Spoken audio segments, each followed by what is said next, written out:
Good afternoon, colleagues. I am Mukhtar Aban from the Humanizing Pedagogy project at Nelson Mandela University, and it gives me great pleasure to welcome all to our 7th webinar in the Exploring a Humanizing Pedagogy series. We are honored today to welcome outstanding and esteemed scholars from the Faculty of Education at Nelson Mandela University who will be participating in the webinar. We welcome Professor Nokhanyo Mdzanga and Dr. Muki Moeng, who will be presenting today's webinar in the format of a conversation. We also welcome Professor Logan Athiemoolam from Mandela University's Faculty of Education as well, who will provide a response to the presentation. Welcome to all our attendees on Zoom and Facebook, colleagues, staff, and students from Nelson Mandela University, and colleagues and researchers joining us from other universities as well. A special welcome to the school teachers and professionals from industry joining us in today's webinar. On behalf of the HP project, the Learning and Teaching CoLab, and the Faculty of Education at Nelson Mandela University, we are excited to have all of you with us. As a reminder of the house rules, in the Zoom room, the mics have been muted for the duration of the presentation and response. Please feel free to post questions and comments in the chat while the presenters and respondent are speaking. Facebook viewers may post comments and questions on the live stream to participate in the webinar. There will be a Q&A session towards the end, and all questions will be posed then. At that stage, should you wish to speak, you may raise your hand, enable your video, or request the mic in the chat, and I'll send you a request to unmute. You may also send your questions directly to me by selecting my name from the drop-down menu in the chat section of the Zoom room. We are looking forward to a thought-provoking session this afternoon. On that note, I'm honored to introduce Professor Mdzanga and Dr. Moeng. Nokhanyo Mdzanga is an associate professor in the Faculty of Education at Nelson Mandela University, South Africa. With expertise in language education, she serves in the Community of Practice for the Teaching and Learning of African Languages, a national group of university representatives that focus on language and multilingualism in higher education.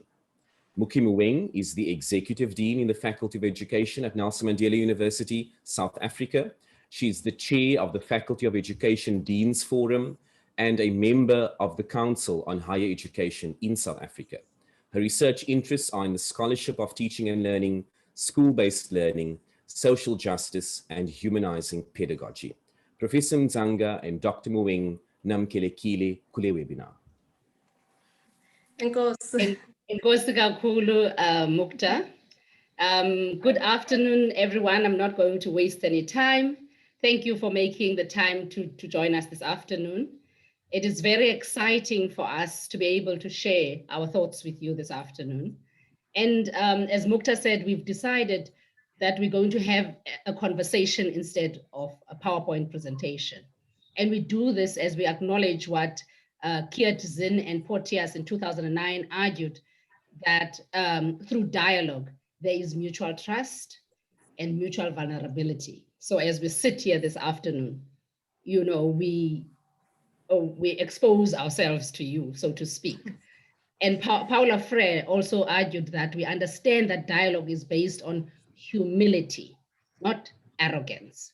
And therefore the attempt this afternoon is to reflect and learn more than what we now know.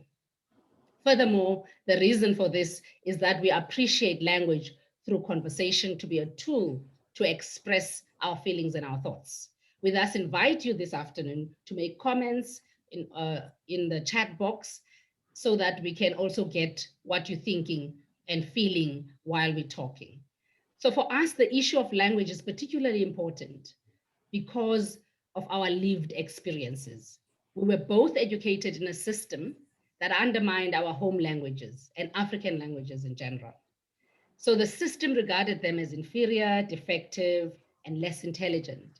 So as students, then the language resources that we brought to the classroom, you know, were not seen as being able to contribute to learning, meaning making, and scholarship. Okay, thank you, Brooks. Just to add on what you said, I think for us as well, you know, this issue of language, it evolves from our own convictions as teacher educators and leaders in the Faculty of Education, because we realized that it is important to raise fundamental questions, on language. In particular, that what we do in the faculty is to prepare teachers for diverse school contexts. So it becomes quite a very important question. And hence in this conversation, our key argument is that there is a need for higher education institutions, to recognize that African languages do have a pedagogical value in the scholarship of learning, teaching, research, and engagement. And we're mentioning these four because these are the key areas, in the advancement of knowledge in higher education institution. And also, if we're talking about the pedagogical value and language, we are actually saying we want to take into consideration the tool that is used to broaden, students' perspectives, and what language are students actually using to deepen their understanding and to reflect on the processes and so forth. So in starting this conversation, I just want to state upfront, colleagues, that it is not a secret in South Africa, and I think also in Africa and some parts of the world, that African languages are not languages of power. And they are not languages that are used to a great extent to implement, let's say, the policies and everything else that needs to be implemented in a country.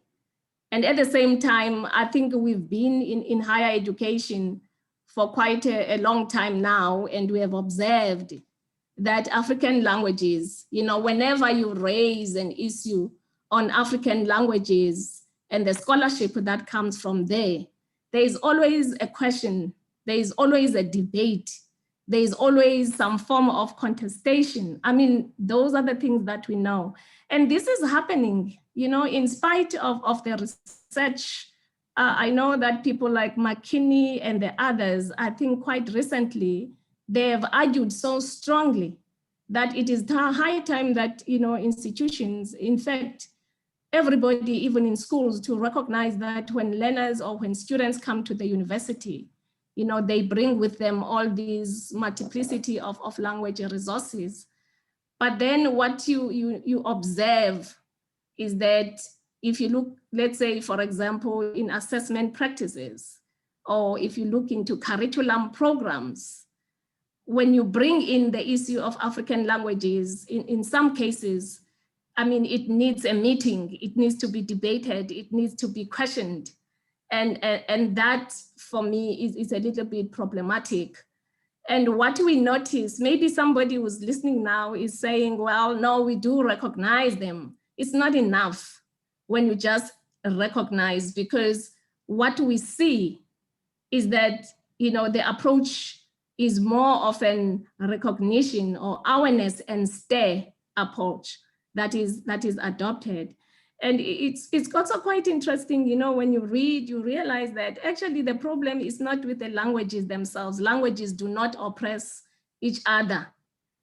It is the people who are using those languages that are making it very difficult, because it depends on how they use the language, how they shape those languages to become a territory that limits and defines.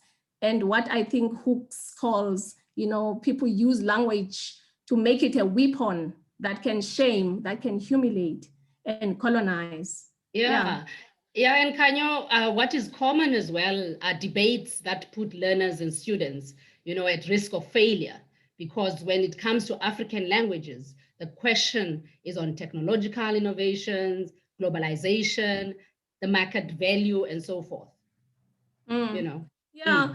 And I think what you are saying, it actually doesn't take into consideration, the identity of the people or the students, or us for that matter, who are speaking those languages, who function in those languages, who make meaning of the world in those languages.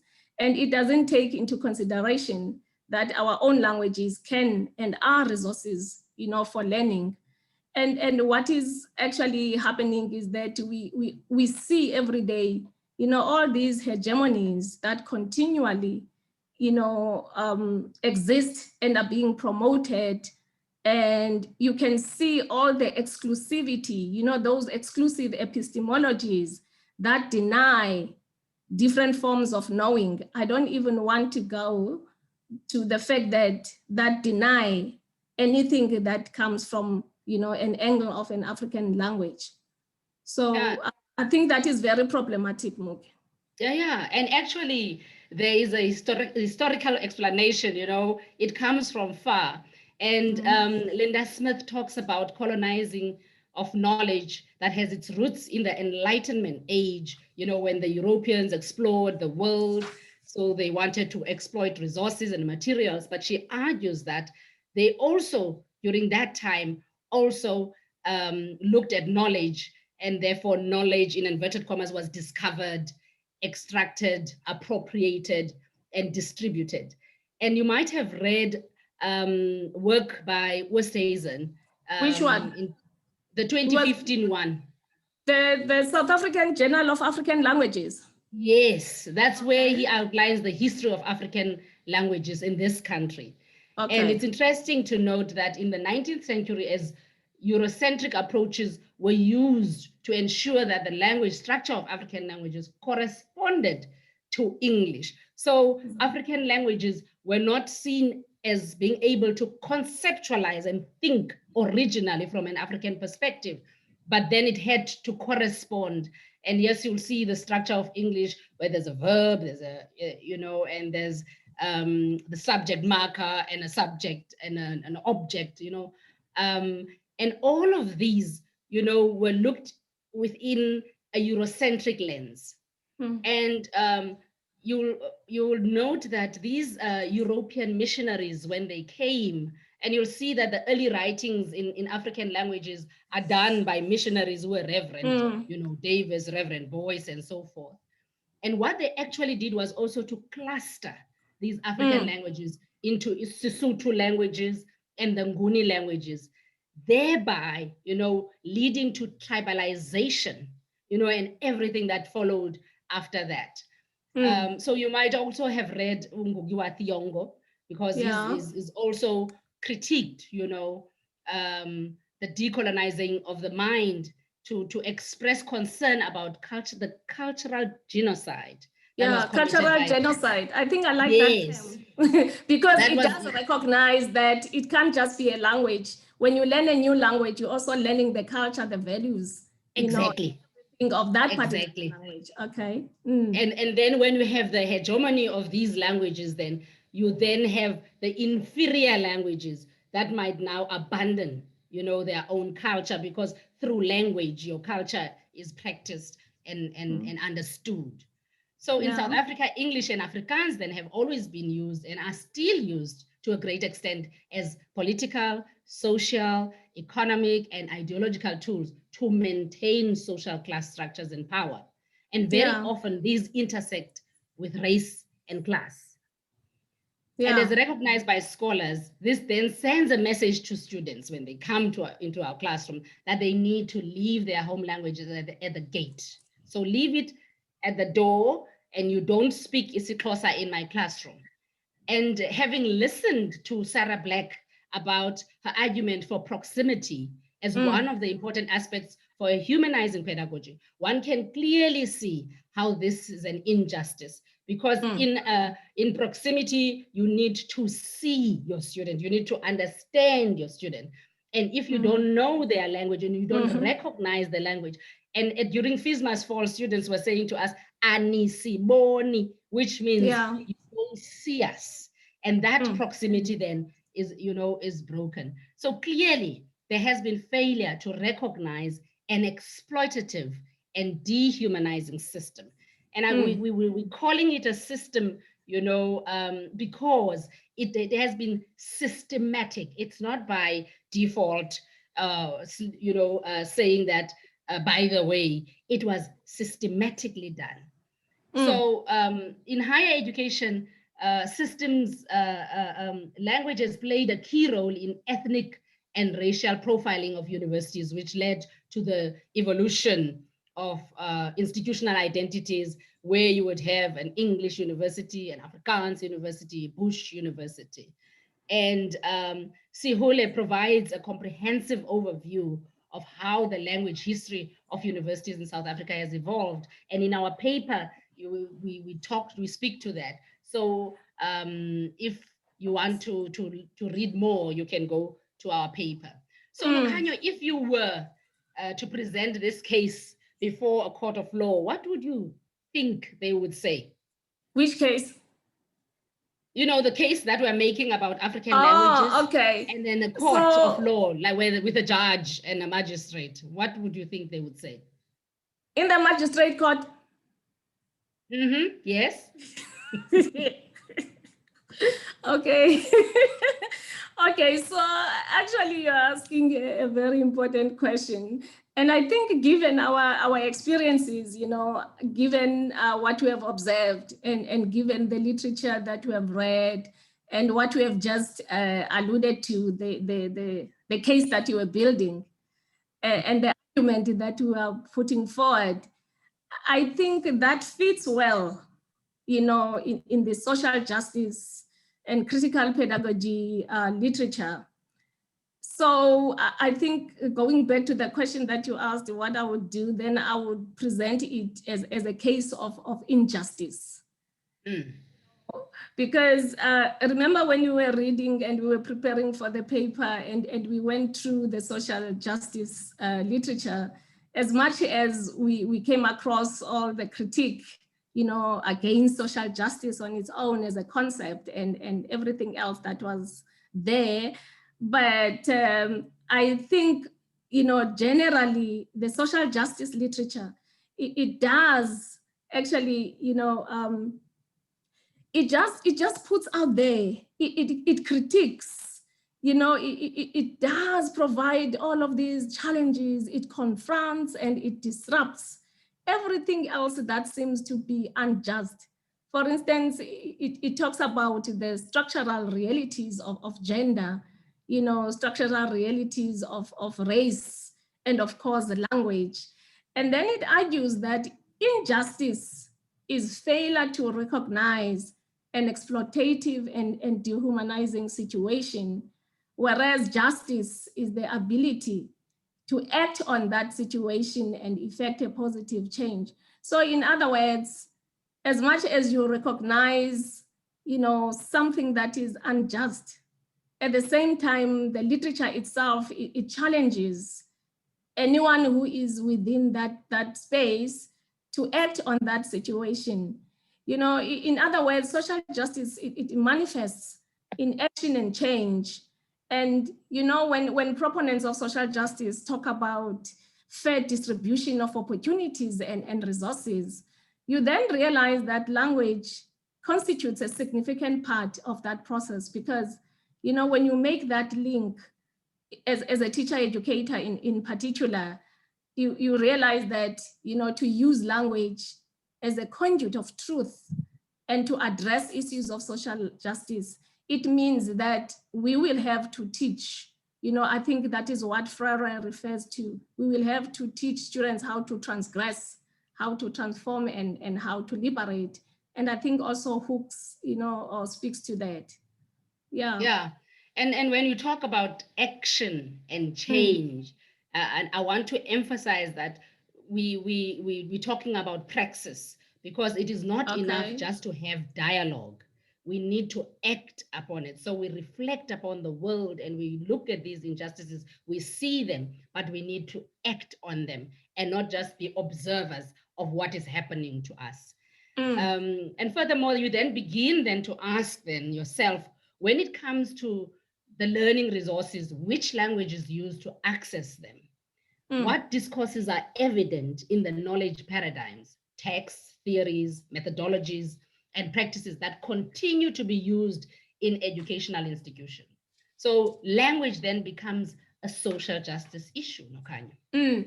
So are you saying that a social justice issue then would recognize, let's say, for example, language, the way it is used you know, as dehumanizing, or the fact that it is not, African languages are not recognized for pedagogical value as dehumanizing. And then Yes. expect that, you know, whoever recognizes that will have to act on it. Yes. And actually, we also talk about cognitive justice, which calls for the equal treatment of all forms of knowledge. And as we know, we think and we express our views through language. So cognitive injustice then is the undermining of knowledge, and knowledges for that matter, and scholarship that come from these languages. Okay, so which means we can use critical pedagogy then as a lens to examine, you know, that particular unjust issue, which is this, in this case, it's language. I know my colleague, let me see, Heloise, if Heloise is here, you know, from the Faculty of Education, she's an expert in this, you know, in critical pedagogy, and will perhaps contribute here. Because, you know, when we look there, and what I think is relevant to what we are talking about is the who question. You know, who question, who's the student in our universities today? And I think from that question, we might carry on and ask the what questions, like what are these language resources that they are bringing forth? And what are the experiences, their language experiences that they are bringing into the university's force? You know, and Muki, I think we also need to say, when we talk about language, it's not just about communication. Language is a discourse, you know, through which perceptions of reality are mediated. So it stands to reason that our ability to understand our environment and the world around us will definitely be, you know, be characterized by the conceptual and terminological limitations. So we cannot just, when we look, you know, on language, we only focus on communication. This is about how we interpret the world, and it brings forth that relationship between, you know, the language, the culture, you know, the power, and so forth. Yeah. And at this point, Nokhanyo, I would like colleagues to also note that we acknowledge the theoretical and conceptual shifts in language and literacy research in South Africa. We're not saying that we're coming up with this new idea now, but we recognize shifts as have been taking place. A critique of conventional understandings of language are gathering momentum, you know, as we speak, with the emergence of theories such as code meshing, translanguaging, and so forth. So we also note and appreciate the decolonial thoughts and arguments quite recently, which argue for enabling spaces where English is critically interrogated as privilege. Students' languages are not othered and pathologized.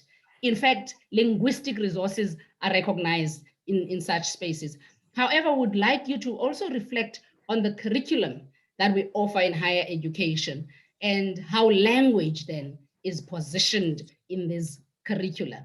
So, and we know that almost all universities have introduced new policies now and frameworks that speak about equality, equity, transformation, and change. And as you said previously, that we need action then. So the question then becomes, how are African languages positioned in the implementation of these policies?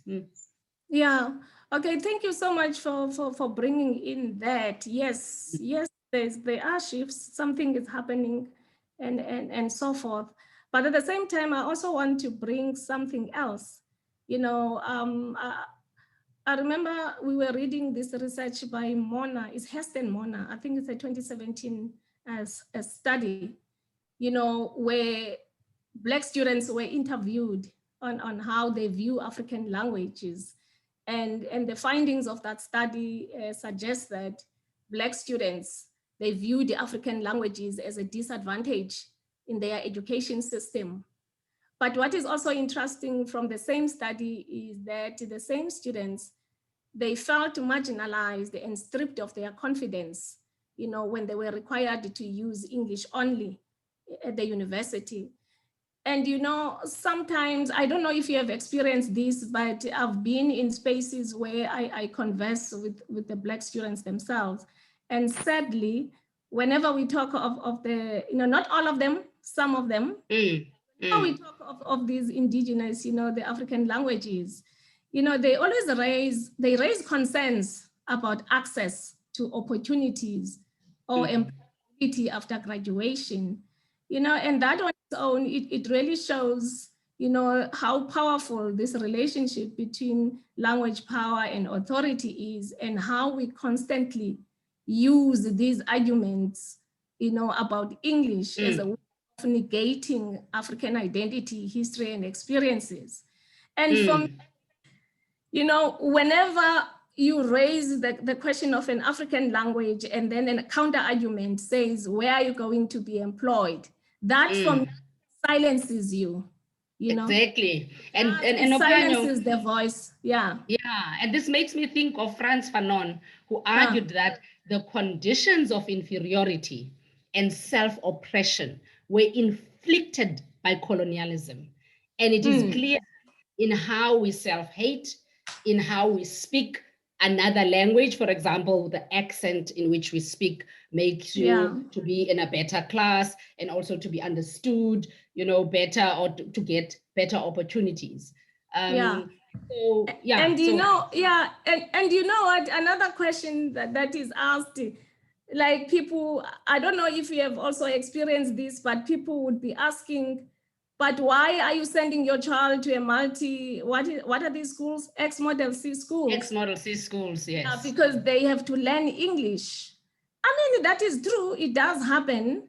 And it's a perception, you know, that Black parents do not recognize this unequal status of the languages, because now it seems like a national arrangement. It seems as if it's there, whereas we don't recognize that it does reproduce all these inequalities, you know, at that level of social interaction.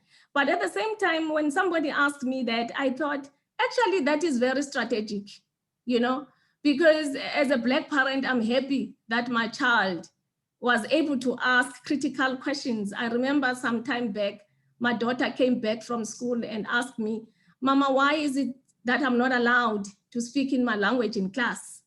And then I said to her, you know what, then you can use the language that you are taught at that school, English, so that you can be able to express your feelings. So what is clear to me is that you use the same hegemonic language, you know, to disrupt or to refuse to be marginalized or silenced. Because if you don't understand that language, how are you going to express yourself to the people who are, you know, dehumanizing your language and so forth? But all of these experiences are not really surprising. You know, tell me, is it easy to shift and heal from a context where your language has never been recognized as important? Yeah. Yeah. I mean, it's not easy. It's not easy. Is it easy to shift from centuries of being conditioned to believe that your success in this world depends on your mastery of English and how you speak English? I mean, is it easy to shift your thinking when in your everyday life, your language raises questions, you know, that study also raised, like questions of access to opportunity and employability after graduation? So now, you know, coming back to this webinar on humanizing pedagogy, how then can we use humanizing framework to address the issue of non-recognition of African languages in higher education institutions as having a pedagogical value, you know, in these key areas of advancing knowledge? And I think we are fortunate at Nelson Mandela University, you know, to have the humanizing pedagogy as, you know, the philosophy that underpins what we do at this university. And in essence, you know, the humanizing pedagogy recognizes the voice and the agency of the silenced individuals. And Denise and Carol Rogers talk about viewing the humanizing pedagogy as a way of restoring the lost voice and a mode of redress. you know, and when we understand it to be that, I think you don't have to be a speaker of an African language for you to have an understanding that there has been an injustice, and you also are part of the, you know, solution as an educator, for example. And I think a firm foundation needs to be built on, you know, the humanizing pedagogy. So as a humanizing pedagogy framework can serve as a beneficial framework in which to reflect on the issue of language as a social justice issue. And a commitment then to the ideals of this framework can enable conversation spaces, dialogues, and courageous pedagogical encounters. And we've had many of those, the courageous conversations, where staff and students would have, to reflect on the issue and act upon it in order to change it. So we're not talking for the, you know, sake of talking. And we need to become what Paula Freire calls conscious beings, contributors and recreators of knowledge. So what is it that we're going to change? We need to document these things. So we're not going to be just doing talk shop, but we're going to engage in a scholarly fashion. And I really hope that these humanizing pedagogy discussions that have been taking place and are still going to continue after our, you know, conversation, and that they will inform systems and influence educational policies to recognize and use African languages as languages of value. Okay. Yeah. So going back to what we mentioned earlier, that it's not enough to just recognize that something is not right. There should be action. So any practical ideas? There's some action that is actually happening. You know, the review of the language policies in higher education is a significant move in this regard. And I'm happy that you have been recently appointed, as Mukta has introduced you, as a deputy chair of the Community of Practice for the Teaching and Learning of African Languages. And this forum aims to strengthen and promote the teaching of African languages in public universities in South Africa. So I'm happy about that. And I'm aware that universities, and I know our university as well, are working on their language policies and implementation plans. So this is an encouraging sign for the future. And I hope that these revised policies will position African languages as languages of learning, teaching, research, engagement, innovation, and communication in higher education. Yeah, because what you just referred to, this COPAL, the Community of Practice for the Teaching and Learning of African Languages, I think it's quite a significant move, you know, towards the implementation aspect of the policy. And obviously, all these social justice issues are political issues. Because if you think about South Africa, maybe you can go way back as 1997, when the language in education policy was introduced and all these other policies. But if you examine the current one, the language policy for higher education institutions, you can see really that there is political will. You know, hence I agree with you that there is a positive move towards something. Having said that, I think as well, there are also questions, you know, that people are asking, implementation and perception questions. I'm sure you have been asked a lot about how do we assess in African languages. Now, if maybe you were to ask me that question, I would ask you back and say, well, have you experimented with it and what are the findings? Because I think when we ask these questions, our language policy in this institution, our assessment policy in this institution actually does take note of language as very important in the assessment practice. And the only thing that is left is the implementation aspect. So I think the questions that we ask are the questions that we really need to be researching. And maybe, I don't know, I've been asked a question, well, how do we teach, you know, research methodology in isiXhosa? And I think to myself, I know, for instance, Professor Kwacha from the Humanities has written a module on research methodology in isiXhosa. So all of these things are there.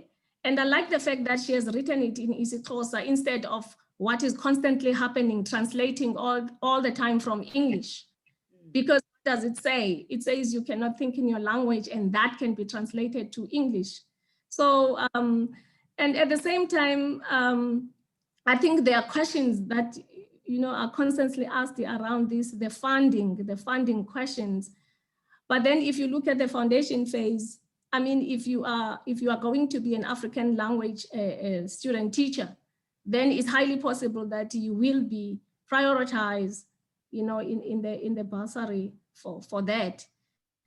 And what that means for me is as well that, the use of African languages in research is also an important step in changing the discourses around the African languages in educational spaces. Maybe like you said, the humanizing framework could mean creating multilingual spaces that would support the growth of academic work in higher education institutions.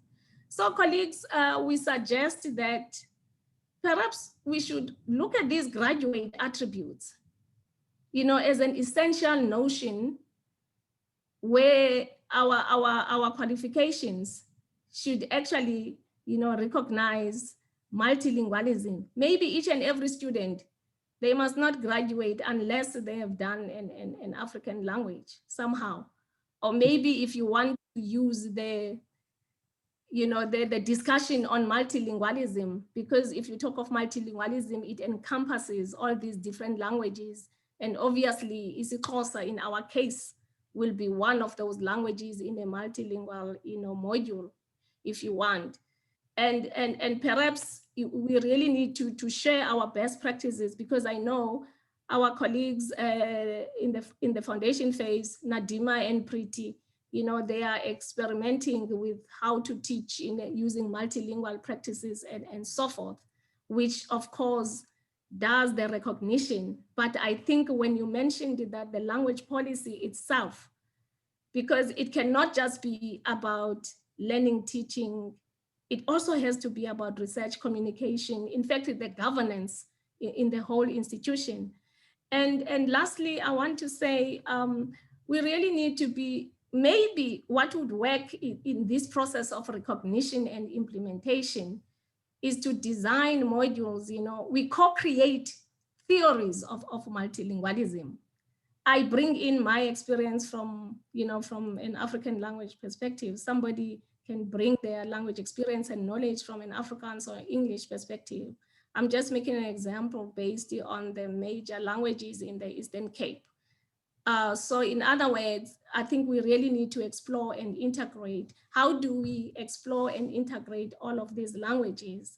And most importantly, as we are saying, we believe that it is time that African languages are recognized as languages that play a significant role and have a value in learning, teaching, research, engagement, innovation, and not just to recognize them, but to ensure that they are languages that are used to function in those spaces. Yeah, I don't know, anything that you... No, okay. No, I just add last one because I'm looking at the time. Just to say that these multilingual spaces will encourage what Leslie Lagrange calls complementary frameworks, rather than competing perspectives. And I think, that's our concluding. And also, we're not saying that out of this debate, we are taking English away, because these languages are not in competition with one another, but they can really play a pedagogical value. And I'm sure Sis Togo has got a lot of testimonies to share, to say yes, with the bilingual tutoring and everything else that she does in Collab is actually, supporting this argument. Enkosi Mukhta. Thank you, baie dankie mense. Thank you so much, Dr. Muki Moeng, Professor Nokhanyo Mdzanga, for that really insightful conversation. And let's move over to our respondent, Professor Logan Athiemoolam. Good afternoon, colleagues, ladies and gentlemen, students. It is indeed a pleasure for me to respond to this very insightful conversation between our two esteemed colleagues, Professor Mdzanga and Dr. Moeng. So in the first instance, I want to mention that they raise some very crucial and critical issues relating to the place of African languages within South African higher education scenario. Firstly, as they rightfully point out, that despite the demographics at all South African higher education institutions having transformed considerably, especially when we think about how those institutions were pre-1994. Many of them were mono-ethnic, predominantly white or predominantly African. And this has to change since there are now larger numbers of indigenous African speakers than previously. And we now need to think about how do we cater for these students, because what is happening currently is that English and Afrikaans still tend to be favored, and African languages tend to be placed at the periphery of the South African higher education system. And what we're also finding is that English tends to predominate at most of our institutions, despite the fact that the majority of our students in higher education institutions are non-English speakers, and that English is only the fourth or third most spoken language, or fifth maybe, as most of our speakers in South Africa speak other languages. Now, the central argument is that higher education institutions need to recognize that African languages have a pedagogical value in the scholarship of learning, teaching, research, and engagement. And this is a very, very crucial argument. And I think this should be applauded, because we need to move forward and we need to take the agenda of a multilingualism to another level, because we seem to have been stuck somewhere along the way. And I want to raise some important strategies and issues that we need to consider later on in my discussion of what we can possibly do to try to work through this impasse that we have reached now, 27 years into the democracy. We are still having this debate about multilingualism. So since many curriculum programs and assessment practices promote the ideological orientations of a monolingual learner, as highlighted by McKinney, which was mentioned here, Prof. Mdzanga and Dr. Moeng are vocal in their assertion that multilingual learners are placed at risk, since they would be, or they tend to be, oblivious to the value of local languages as resources of learning, since they view the hegemonic language, which in most cases is English, as synonymous with technological innovation, globalization, and without recognition of local agency. So that needs to be also considered. So this leads to the subjugation of African languages, which results in cognitive injustice. And since knowledge and scholarship emanating from these languages are undermined. So we need to think about how we change this narrative, which has come from pre-1994 colonial era. And what happens is that these hegemonies promote singular and exclusive epistemologies that deny different forms of knowing, as they rightfully point out, meaning making, viewing, and explaining the world. This creates a one-sided view of the world. And their proposition that we refocus on the curriculum as a space of power, social justice, caring, and debate must be taken into account in thinking about language as a social justice issue. And this is quite prolific in their article, which I would suggest that you read, because it's a brilliantly articulated article. Their focus on critical pedagogy as a method of examining the oppressive and liberatory potential of all educational forms, as espoused by Frey, McLaren, and Giroux, provide a solid foundation on which to build their argument. So they provide a lovely theoretical base from which to discuss issues of social injustice with specific reference to marginalization of indigenous languages. So what does this entail? That whatever is taught in the classroom context should liberate students to explore how their conscientization could lead to agency on their part that will, of course, have a concomitant impact on a change in the social conditions of the community and society when they go back into society and serve society and see the value and value of their languages and the significance of their languages. Of course, for this to materialize, African languages need to be recognized as a legitimate means of access to knowledge, resources, and opportunities. And of course, as they point out in their well-articulated article, demystify ideologies and power relations. However, the Eurocentric linguistic ideology, which tends to predominate in the South African education system, tends to continually marginalize indigenous African languages to an inferior position due to the perceived linguistic inadequacies, and furthermore also exacerbates issues of race and class. These are also articulated because with language, when one language is promoted, it also then has a issue, it also then affects other issues in society, which such as race and class. What happens is this inhibits indigenous Africans from accessing knowledge and contributing to knowledge creation. And of course, the way that the language becomes powerful and a way that the language can be promoted within society at large is if there's knowledge attached to that language. And that knowledge comes from the speakers of the language who need to contribute to the writing of the language, the narratives that come through. It should be noted that when knowledge is created through the medium of indigenous languages, this will ensure that these languages enjoy greater status. And that is what has happened with English because of the proliferation of English and even Afrikaans pre-1994 as well. So since the curriculum at universities is largely Eurocentric, and I think they pointed this out very well, and it of course reinforces the Western dominance and privilege, their focus is on the reconceptualization of languages as repertoires of resources. And I think we need to also applaud them for thinking about how languages could be used as repertoires of resources for learning, and of course the intellectualization of African languages for academic studies and research, which is of paramount importance, and this needs to be promoted vigorously. And this should be put right on in front of our agenda. They do contend, however, that colonial discourses are reproduced as English continues to have a hegemonic position, which is evident in, when you look at the material that's covered, when you look at the paradigms, the texts, the theories, the material within the classroom space, you will notice that English still tends to hold that power and that position.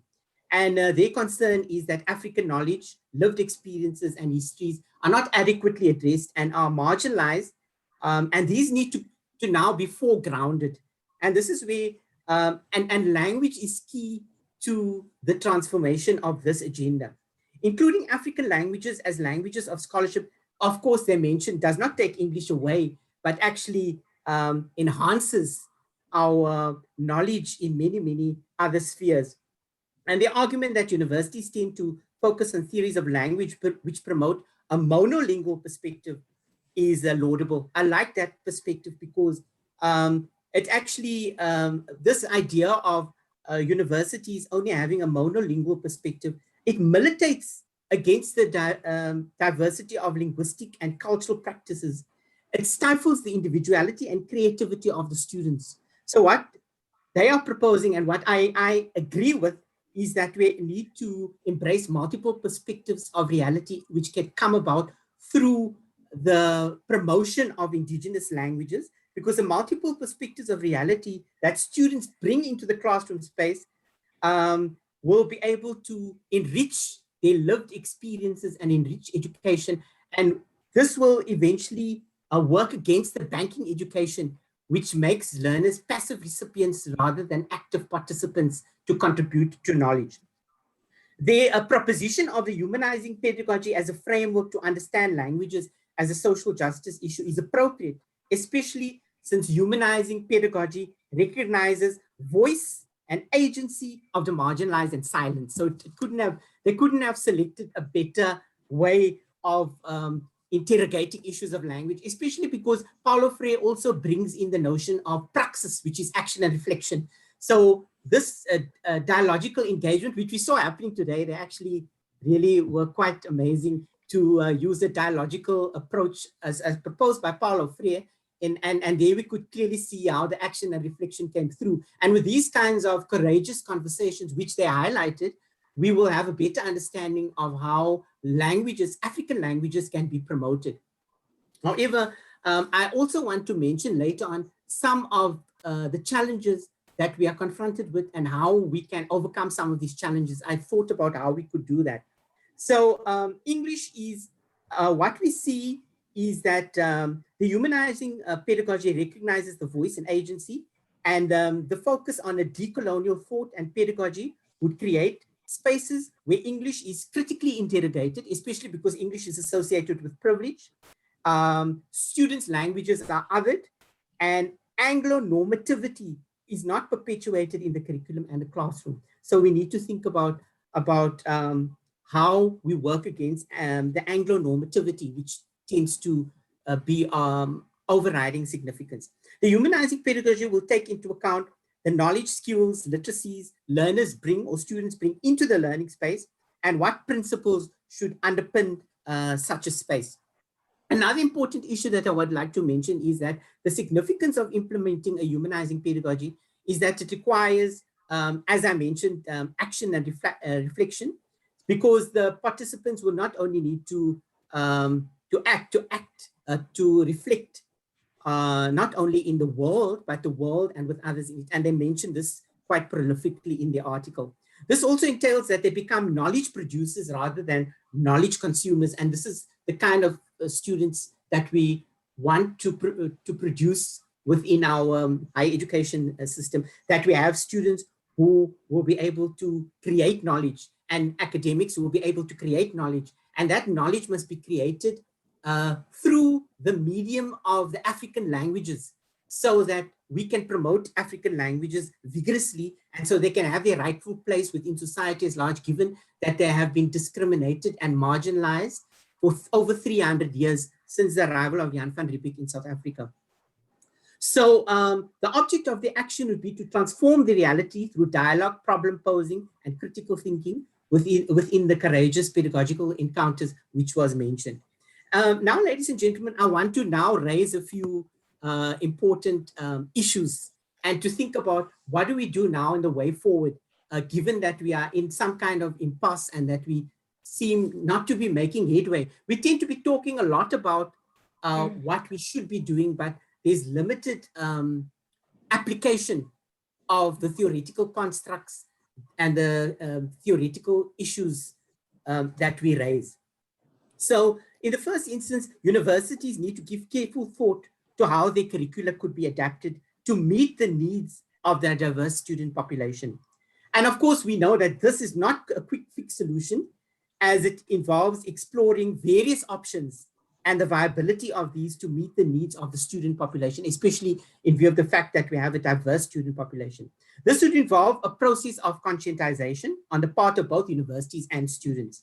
Given the Eurocentric backgrounds of higher education institutions within South Africa and the perceived inferiority of African languages on the part of both African students and staff as languages of scholarship, teaching, and learning. And of course, what I would like to mention here is the Freirean notion of praxis involving action reflection as a significant contribution to make, and which was highlighted very prolifically in the dialogue as well. Another issue that I want to mention is that given that we are 27 years into a democracy and we are still grappling with issues of multilingualism, which we had envisaged that we'd look at, just after 1994, and we even set up a Pan-South African Language Board. This is really cause for concern because it indicates that there are major stumbling blocks that are preventing us from reaching our goal. And these stumbling blocks, or I want to call them systemic hegemonies, which militate against the transformation of the status quo. And we need to fight against these systemic hegemonies. And I think that their notion of bringing in the humanizing pedagogy to fight against the systemic hegemonies could be a powerful force, especially in view of the fact that the focus on the critical aspect and critical interrogation, which are important components of the humanizing pedagogy. If we are to proceed more rapidly with the implementation of our multilingual agenda in all higher education institutions programs of action need to be intensified, or otherwise we will still be talking about implementing multilingualism in 20 years time, and we would not have moved from where we are. So what I'm proposing is a major intensification of the multilingual agenda across all institutions. And we of course need people who are committed to this and people who believe in the power of multilingualism and the significance and the value of multilingualism. Another major challenge within South Africa is that we have amongst the most glamorous and praiseworthy policies, but unfortunately there appears to be a disjuncture between policy and practice. And I'm of the view that this could be attributed to the fact that we tend to be so caught up in theoretical jargon, and that we tend to lose sight of practical ways of implementation, with the result that we find that we have all this theoretical jargon, but we can't implement them. And this theoretical jargon, I say, leads to theoretical grandstanding, because we want to make ourselves look so educated, and we want to come up with these highfalutin terminology, but we have all of this, and then we can't find practical solutions to critical challenges. So that to me is a major, major problem. And so we need to have a refocus on focusing on practical strategies that could make us make rapid progress in terms of the implementation of the notion of implementing multilingualism within our university context. Hence, with this in mind, it is imperative that if multilingualism is to be realized on the scales that we envisage, higher education institutions will need to deliberate more practically on how theoretical notions could be implemented practically. So those theoretical notions that we have need to be converted into practical implementation steps. Now, I have a suggestion here. A suggestion is for higher education institutions to establish language committees within each faculty that focus exclusively on practical strategies that could be implemented within lectures to promote multilingualism in all modules, right? Practical strategies as a starting point could include code switching and translanguaging to conscientize all the language speakers in our classes that their languages are valued and venerated, and that they are not pushed to the periphery of society. This implies that if some higher education institutions are only starting to become aware of multilingualism at this stage in the history, they should explore how linguistic diversity could be accommodated at grassroots level. So within the context of the classroom, enabling lecturers to explore and experiment with taking small steps initially that could lead to bigger transformation later on. The realization of multilingual policies within the context of higher education institutions spaces is also dependent on vibrant, dynamic, and engaged departments of African languages in all higher education institutions.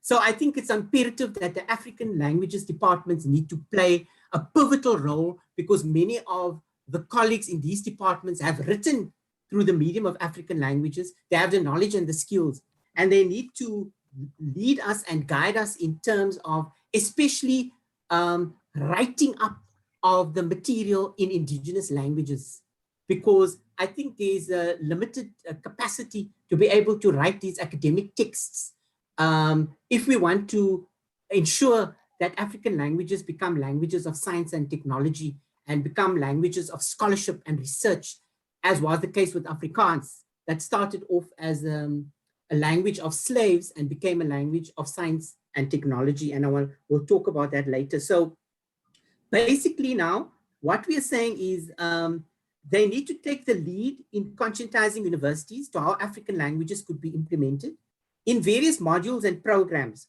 And since all colleagues in these departments are also skilled in research, they could play a pivotal role. We have seen, and in your article, you mentioned that 2 institutions have made progress. Now we need to use those institutions as examples to guide us. Like, for example, at UKZN, where there is a concerted attempt in terms of the intellectualization of isiZulu as a language, not just as a language in a department, but using isiZulu as a language for science and technology, and to try to create isiZulu in an intellectual language for research.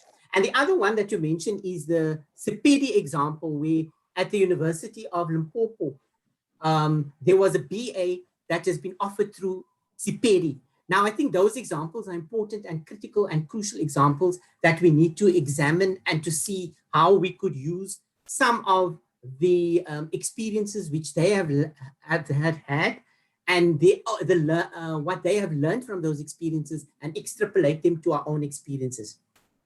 Another important thing is, if African languages are to enjoy the status of English and Afrikaans as languages of science and technology, universities will need to promote these languages through the creation of funding for students and staff to write academic text in these languages. So I think a very important starting point is to promote the indigenous languages in such a way that people will want to then write through the medium of these languages and make these texts accessible, and maybe even try to ensure that these texts become texts that could be prescribed for students to use.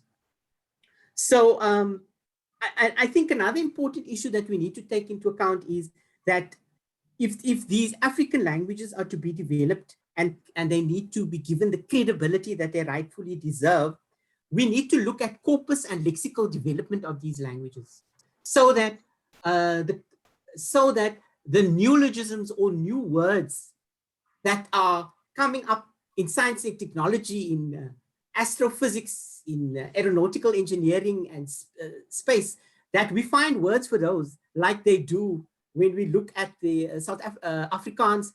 Every time when there's a new word, this die Suid-Afrikaanse Akademie vir Wetenskap en Kuns, they have a committee and they come up with a new word, which is not an anglicization. So we need to be more prolific in terms of the corpus and lexical planning. The status planning has to be more prolifically managed from the level of the state, and the universities have a crucial role to play as well to promote the status of the languages, especially because universities do have a lot of power. So another important issue that I wanted to mention is that the Pan-South African Language Board that was constituted after 1994 was supposed to promote African indigenous languages, had the agenda of corpus, lexical planning and status planning, but thus far we haven't seen what they have done. So 27 years into a democracy, and I believe that they have tried to reignite the Pan-South African Language Board about 2 years ago.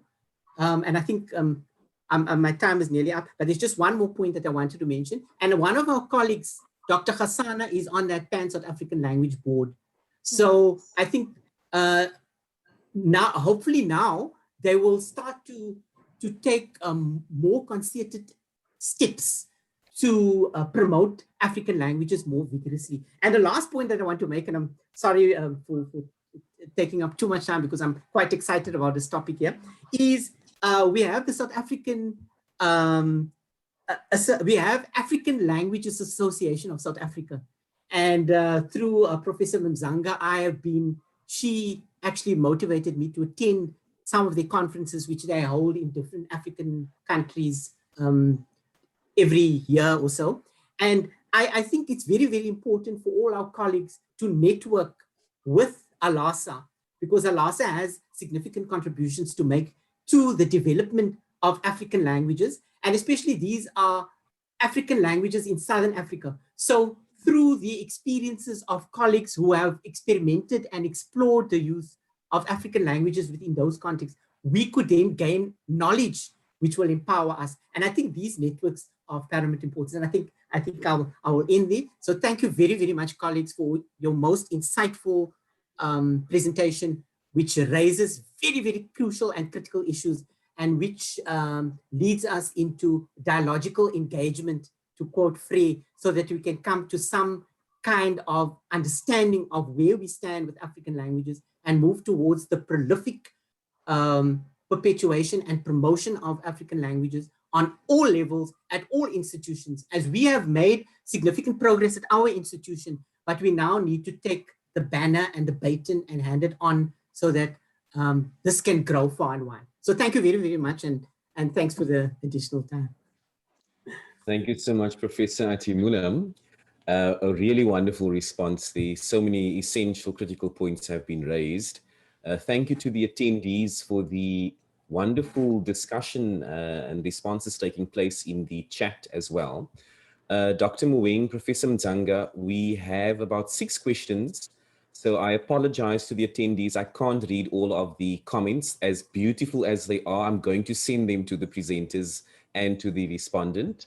But let's get to the questions. And if I could ask our presenters to use less than a minute to respond to each question so that we can conclude on time. The first question comes from Chanel. How do we situate social justice within decolonization, which is what universities are aiming for? Tuck and Yang argue that these two concepts don't align. We cannot insert social justice into decolonization, as decolonization entirely shifts the center. So the question there, how do we situate social justice within decolonization, which is what universities are aiming for? Okay, I'm glad that Chanel, you are the one who's asking the question. And I know very well, how you feel about, this whole issue. Chanel, by the way, it's one of our, Logan, we do have a language working group, at Nelson Mandela University, and Chanel is one of the team members. I want to disagree, Chanel, with a scholar that you quoted, which says that there is no relationship between social justice and decolonization. Because in our argument, we are saying that if you're looking at social justice generally, it points out all these injustices that are happening, and then it says there must be something that must be done about it. And in my understanding, if we talk of decolonization, decolonization is also linked to redress, and so forth. So in my view, I would think on a practical level, there is a relationship between social justice and decolonization. And for that matter, like we said, practically the first step would be for everybody to go to all of these pedagogical, dialogical encounters and start interrogating all of these questions, interrogating English as privilege, and also realizing actually that we are still in what McNullo calls the colonial wound, that the colonial wound is still deeply entrenched in the education system. So I think decolonization will be able to interrogate, that colonial wound and its entrenchment in the education system. So, I just wanted to say, because Mukhtar, you said we only have 1 minute. I wanted to say, in my view, there is a relationship between the two, and both theories can actually work together, in making us move forward. Thank you. Thank you. Thank you. I'm going to group the following 2 questions. The first is from Jackie. I like your call to action, Dr. Muki. This moves us beyond mere awareness and the recognition Prof. Nokhanyo speaks. How do we disrupt the colonial enumeration of languages and one nation, one language, European Enlightenment ideologies that persist in our educational, basic and higher education systems? We know that this is not how languages work in multilingual contexts. And then the second question I want to group with that comes from Zakile. Linguistic inequalities which results to social injustice is a result of structural framework in higher education. How can we dismantle monoglossic ideology without transforming the structural framework in education in general? I think I'm going to take that, Nokhanyo. Yes, these two questions are related. How do we disrupt? I was reading, Xolisa Kuzula's comment that just, glanced through my screen, where Is she she says here? that, Is Xolisa yeah, here? she's here. She's here. Oh, okay.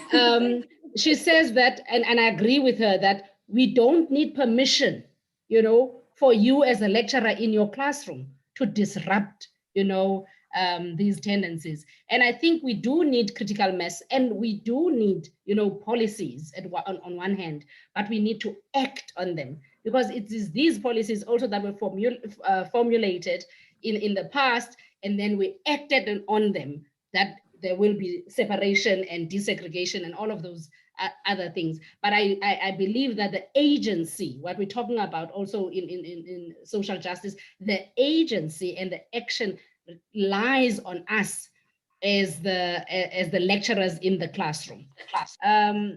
So yes, these inequalities we can we really need to transform and disrupt the systems. I remember, you need political will as well. I remember at one point, Professor Derek Swartz, said to us as deans, talk to your people in your faculties.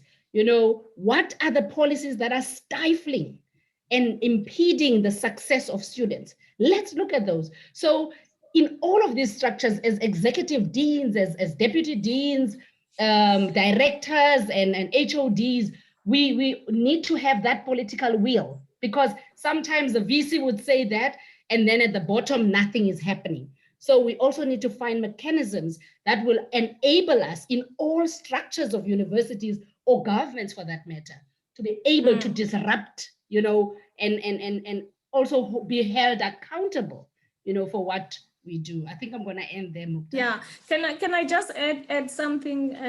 Yes, Muki, I really agree with you, and I think at Nelson Mandela University we are in a fortunate position.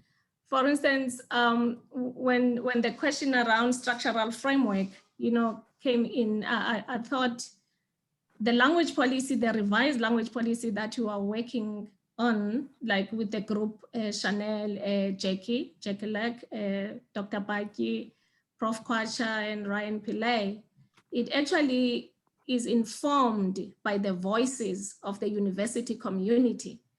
And part of what they are saying is actually addressing these cultural, structural hegemonies themselves. And I'm very hopeful that, what is going to come out will address that, to say we cannot really be talking about these changes at a faculty level, and yet, at a policy, at a governance, and all aspects of the university, nothing changes. So I'm really hopeful that that is what we are going to see. And in the work of the COPAL, that is what we are going to encourage, that it is done in all the public universities in South Africa. Thank you. Thank you. I'm going to have a final question because of time. The question from Nokhanyo. In South Africa, as in Kenya, Nigeria, and Zimbabwe, in Black communities, there is a persistent valorization of English and a continued choice by Black parents of English as a language of learning and teaching. How do we begin the shift, this conditioning in the thinking of Black parents? Okay. Okay.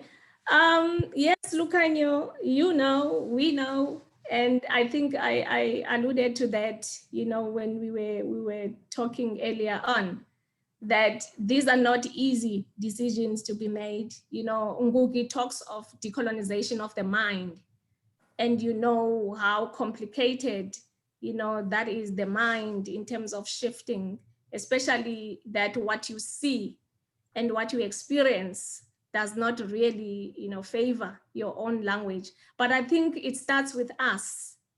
It starts with us. For instance, I remember when my daughter was at school, isiXhosa was offered as one of the subjects in that X Model C school. And then my role as a parent is to encourage my child to take isiXhosa as one of the languages. And also as a professor, I should be able to say, you know what, there's nothing wrong with my language. And at the same time, I think what is happening in teacher education, you know, the minimum requirements for teacher education qualifications, they state that if students, you know, student teachers do not have an African language as a module, then they will not be able to graduate. And then when the society or when Black parents see that English and African speaking students are actually learning this language, the language that they are, I don't want to say they are rejecting, but the language that they are perceiving as not important in their daily lives. And you will be surprised, Nokhanyo, to know that, you know, before lockdown, I was invited in a preschool somewhere in PE Lorraine, you know, to go and teach 4-year-olds isiXhosa, because the Africans parents, you know, want their own children to learn this because they realize the value of the language and they want their children to learn isiXhosa at an early age. So I think it begins with you. Fortunately, you are a language teacher. As a maths teacher, you are a maths teacher. So you must integrate language in your mathematics teaching and how you portray yourself in the community where you are. Then this might, you know, shift this conditioning. Thank you.